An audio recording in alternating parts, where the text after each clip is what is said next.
اور حضرت جنید بغدادی علیہ رحمہ نے صبر کے حوالے سے کیا ہی خوبصورت بات ارشاد فرمائی ہے۔ آپ ارشاد فرماتے ہیں کہ ناک منہ چڑھائے بغیر کڑوی چیز کا گھونٹ پی لینا صبر ہے۔ اور حضرت ذوالنون مصری رحمہ اللہ آپ ارشاد فرماتے ہیں کہ مصائب و آلام کے گھونٹ پینے پر سکون و اطمینان کا اظہار کرنا اور زندگی کے میدان میں باوجود محتاجی کے اپنے آپ کو مالدار ظاہر کرنے کا نام صبر ہے۔ اللہ اکبر، یعنی باطن میں تکلیف ہے، پریشانی ہے، لیکن وہ داخلی کیفیت خارج میں ظہور پذیر نہیں ہو رہی۔ انسان غریب ہے، وہ جانتا ہے غریب ہے، لیکن دنیا کو علم نہیں ہے۔ انسان درد میں ہے، تکلیف میں ہے، باطنی کیفیت ایسی ہے کہ وہ درد محسوس کر رہا ہے، لیکن اس کی داخلی کیفیت خارج میں ظہور پذیر نہیں ہو رہی۔ یہ صبر ہے۔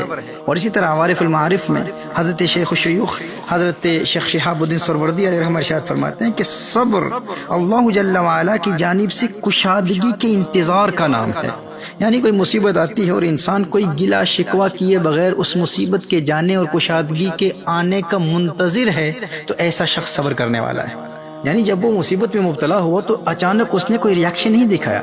He didn't react immediately to the calamity. He contained himself. He became patient. He didn't question the decree of Allah Jalla wa'ala. He didn't complain about it. He didn't say, why am I facing all of these difficulties, these hardships of life, these painful experiences? Why am I experiencing all of this in life? He was patient.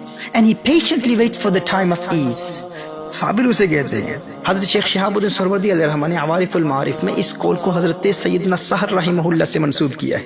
یعنی وہ فرماتے ہیں کہ صبر اللہ کی جانب سے وسعت اور کشادگی کے انتظار کا نام ہے۔ مصیبت آئی، انسان نے کوئی گلہ شکوہ نہیں کیا اور صبر کے ساتھ مصیبت کے جانے کا انتظار کرتا رہا، تو ایسا شخص صابر ہے۔ اور ایک شیخ کا قول حضرت شیخ شہاب الدین سہروردی علیہ رحمہ نے عوارف المعارف میں نقل فرمایا کہ صبر یہ ہے کہ تو صبر میں صبر کرے۔ صبر یہ ہے کہ انسان صبر میں صبر کرے، یعنی مصیبت آئی، تو نے گلہ شکوہ نہیں کیا اور نہ ہی تجھے مصیبت کے جانے کا انتظار ہے۔ اللہ اکبر کبیرہ۔ یعنی ایک تو وہ شخص ہے نا کہ مصیبت آتی ہے وہ فوراً ریاکٹ نہیں کرتا، گلہ شکوہ نہیں کرتا اور سکون کے ساتھ اس مصیبت کے جانے کا انتظار کرتا ہے۔ یعنی صابر وہ شخص ہے جو مصیبت کے جانے کا اور کشادگی کے آنے کا منتظر ہے، وہ صابر ہے۔ لیکن ایک قول یہ ہے کہ صبر تو یہ ہے کہ انسان صبر میں صبر کرے۔ صبر میں صبر سے مراد کیا ہے؟ یعنی مصیبت آئی، تکلیف آئی اور وہ صبر بھی کرتا رہا، گلہ شکوہ بھی نہیں کیا اور پھر مصیبت کے جانے کا انتظار بھی نہیں کیا۔ مصیبت کے جانے اور کشادگی کے آنے کا انتظار ہی ختم ہو گیا، کہا کہ وہ شخص ایسا ہے جو صبر میں صبر کرتا ہے۔ اللہ اکبر کبیرہ۔ یعنی مصیبت کے جانے اور کشادگی کے آنے کا اسے انتظار ہی نہیں ہے، وہ اس بات کا منتظر ہی نہیں ہے کہ کب مصیبت جائے گی، کب کشادگی آئے گی۔ کہا ایسا شخص صبر میں صبر کرنے والا ہے۔ اور ایسے صبر کرنے والے کو، یعنی جو صبر میں صبر کرے، اسے صوفیہ کی ایک اصطلاح میں صبور کہتے ہیں۔ یعنی ایک صابر ہے، ایک صبور ہے۔ صابر وہ ہے کہ تکلیف آئی، اس نے فوراً ریاکٹ بھی نہیں کیا اور پھر بغیر گلے شکوے کے سکون کے ساتھ کشادگی کے آنے کا انتظار کرتا رہا، وہ صابر ہے۔ اور جو صبر میں صبر کرے، صبر میں صبر کیا ہے کہ گلہ شکوہ بھی نہیں کیا اور تنگی اور مصیبت کے جانے اور کشادگی اور خوشی کے آنے کے انتظار کی کیفیت ہی ختم ہو گئی، وہ انتظار ہی نہیں کر رہا کہ کب مصیبت جائے گی۔ ایسا شخص صبر میں صبر کرنے والا ہے اور اسے ایک اصطلاح میں صبور کہتے ہیں۔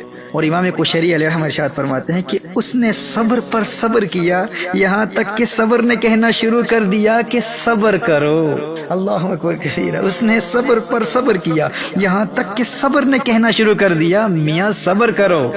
اچھا، یہاں یہ بات بیان کر دینا بھی مناسب ہوگا کہ فقط انتظار کی کیفیت کا ختم ہو جانا انسان کو صبور بناتا ہے۔ ہاں، اگر اس کیفیت میں، یعنی مصیبت کی اس کیفیت میں اسے لذت حاصل ہونے لگے، اسے مزہ آنے لگے، تو ایسا شخص صبور نہیں ہے۔ وگرنہ حضرت سیدنا ایوب علیہ السلام بھی صبور ہوتے، لیکن انہیں محبوب کی جانب سے آنے والی تکلیف میں لذت محسوس ہو رہی ہے۔ وہ اللہ کے نبی ہیں، ان کا مقام تو بہت بلند والا، بہت عرفہ والا ہے۔ یعنی صبر میں صبر کرنے والا وہ ہے کہ جس پر تکلیف آئی، تکلیف کے آنے پر اس نے گلہ شکوہ بھی نہیں کیا، شور نہیں مچایا اور مصیبتوں، تکلیف و تنگی کے جانے اور کشادگی اور وسعت اور خوشی کے آنے کے انتظار کی کیفیت بھی ختم ہو گئی، تو ایسا شخص کون ہے؟ صبور ہے۔ لیکن وہ شخص جو مصیبت کے آنے پر بھی لذت محسوس کر رہا ہے، اسے حضرت ایوب علیہ السلام کہتے ہیں، وہ اللہ کا نبی ہے۔ تو ایک صابر ہے، ایک صبور ہے۔ جس طرح ماضی کے دروس میں بیان کیا تھا، ایک شاکر ہوتا ہے، ایک شکور ہوتا ہے، اسی طرح ایک صابر ہوتا ہے، ایک صبور ہوتا ہے۔ دیکھیے صبر کیا ہے؟ مصیبت کے آنے پر صبر کیا جاتا ہے،